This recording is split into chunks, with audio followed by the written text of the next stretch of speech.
gwal so na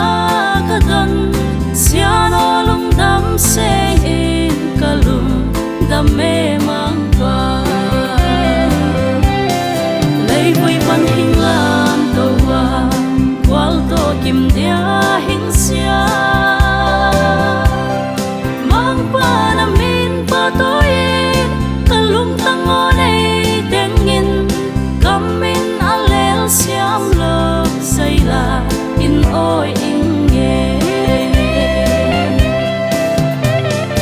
na tông khoai su băng hum lung sung hui hin hing se sing ni no pa pal bang kin nep na tha hing tung ban pi ngai mim bang thu ka ka say la oi te nau bang na hing sang mo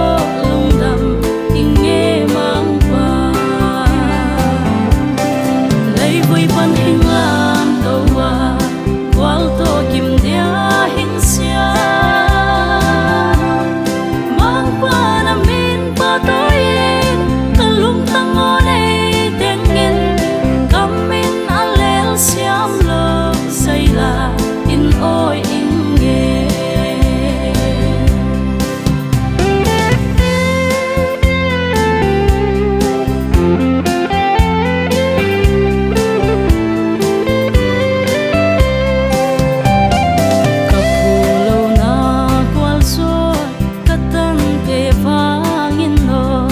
siano mai tam kang do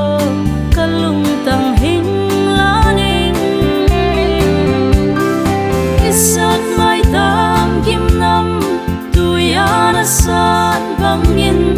kanuam thutut mai tam nawang hing na samo lei vui pan hing lam to wa gwal to kim dia hing sia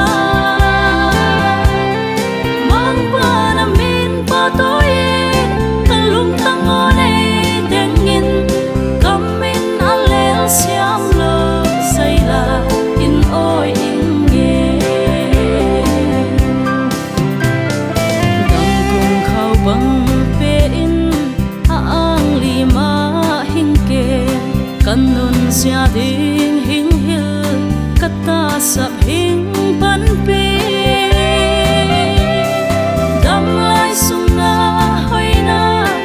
limbang hing la sela limbang ka bel siano namin low pi sem hen lei vui pan hing lam to wa gwal to kim dia hing sia mang pa na min pa to in kalung tangon ei tengin kamin alel siam lo say la in oi